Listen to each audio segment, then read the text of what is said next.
नमस्कार दोस्तों, मैं हूं दिनेश केवरा 4 पीएम और न्यूज़ टाइम के इस अंक में आपका स्वागत है। गुजरात में पहले चरण का चुनाव तो संपन्न हो गया, दूसरे चरण का चुनाव बिल्कुल सामने आ गया है।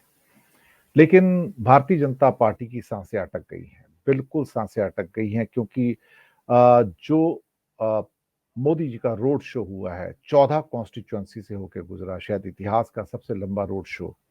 इस बात का द्योतक है कि कहीं न कहीं सौराष्ट्र और साउथ गुजरात यानी कि सूरत एरिया में जो नुकसान होने जा रहा है, उसकी भरपाई करने के लिए अपने गढ़, अपने किले जहाँ पर अधिकतर सीटें भाजपा के पास थी अहमदाबाद के अंदर, वहाँ पर इस किस्म का रोड शो निकालना, ये शायद अपने आप में एक बेचैनी दिखलाता है कि ऐसा लग रहा है कि कहीं न कहीं सत्ता जाने का जो डर है वो बिल्कुल मन में गहरा बैठा हुआ है कि इस बार गुजरात के वोटर क्या करने जा रहे हैं।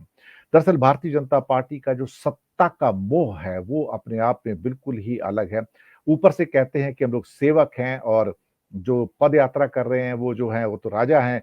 लेकिन सच बात तो ये है कि सत्ता के प्रति इतना मोह मैंने कभी किसी पार्टी में नहीं देखा जितना मोदी जी को सत्ता के लिए देखा है।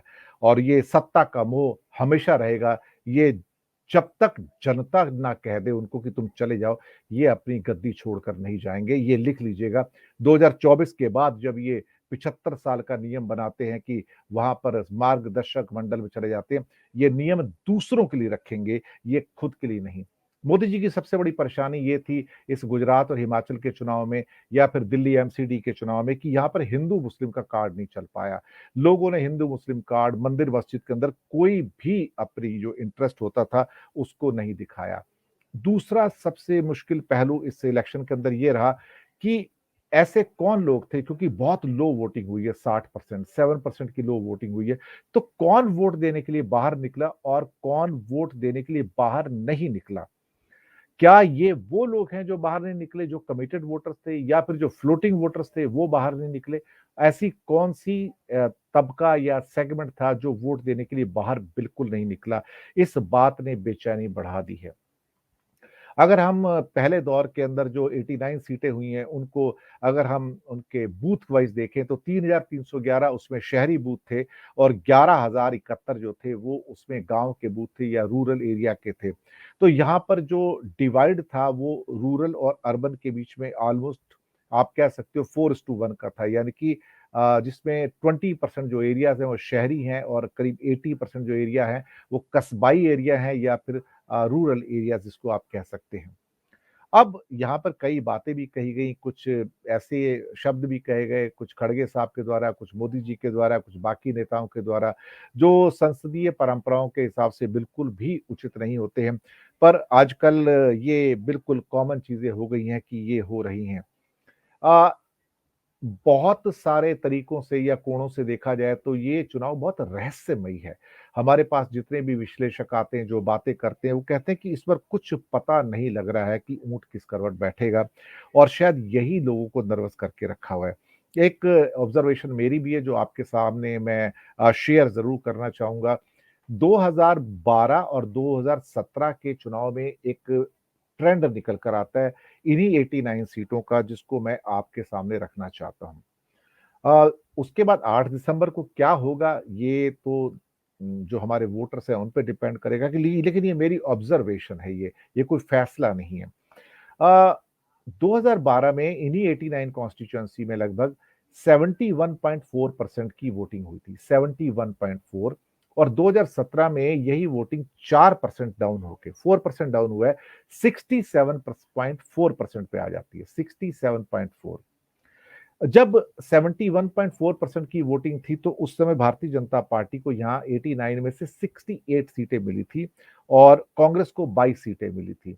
जब ये 4% डाउन हुआ तो भारतीय जनता पार्टी की सीटें 68 से डाउन होके 41% पे जो वो आ जाती हैं। ये बहुत बड़ा ड्रॉप आता है यहाँ पर और ये कुछ इस किस्म की भी चीज़ निकल के आती है कि जहाँ पर ये कह सकते हो कि हर परसेंटेज जो डाउन होती है, वहाँ पे बीजेपी के 3 या 4 सीटें जो ड्रॉप हो जाती हैं और कांग्रेस की जो 3 या 4 सीटें अप हो जाती हैं।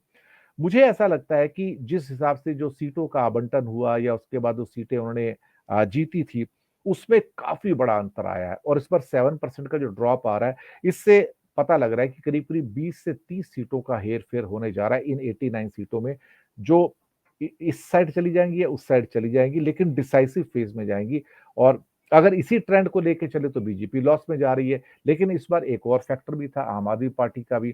तो कुछ सीटें आम आदमी पार्टी को जो सौराष्ट्र में 2-3 मिल सकती हैं, लेकिन बाकी उनकी मेजर सीटें जो हैं साउथ गुजरात, सूरत साइड से आने की संभावनाएँ हैं। अब रही बात यहाँ पर एक तरह से कहा जाए तो जयनारायण व्यास जी हैं, उत्तर गुजरात का जो नया अभी जब फ़ेज़ आएगा तो उसमें सिद्धपुर कॉन्स्टिट्यूएंसी उनकी और आस-पास की 4-5 ऐसी कॉन्स्टिट्यूएंसी हैं जहाँ पर जयनारायण व्यास जी का काफ़ी प्रभाव है, लेकिन वो अभी कांग्रेस जॉइन कर चुके हैं, तो कहीं न कहीं नॉर्थ गुजरात के अंदर वो धक्का लगने के चांसेस हैं।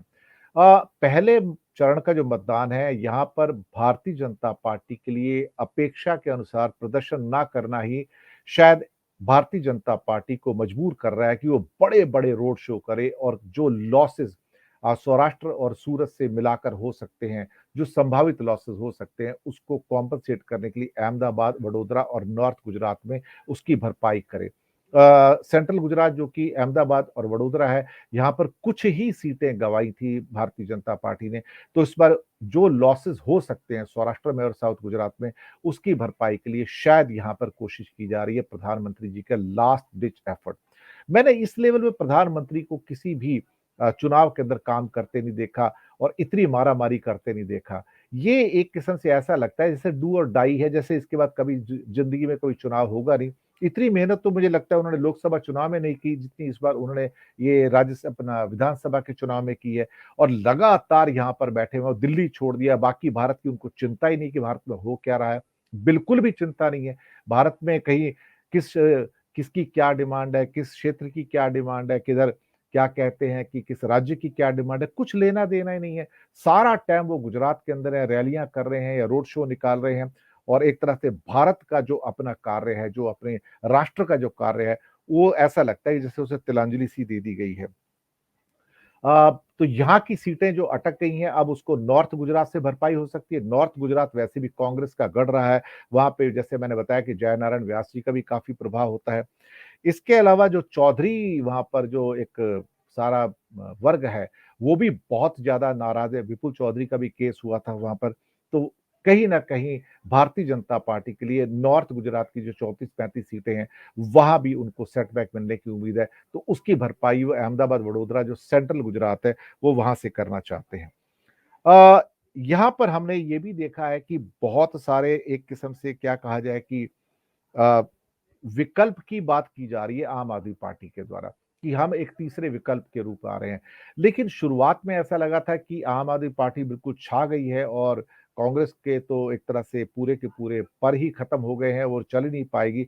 लेकिन धीरे-धीरे कहीं न कहीं आम आदमी पार्टी का थोड़ा-थोड़ा जादू कम होता हुआ नज़र आया है और बहुत सारे विशेषज्ञ इस बारे में ये बात कर रहे हैं कि कांग्रेस की रिकवरी हुई है और आम आदमी पार्टी थोड़ी नीचे हुई है।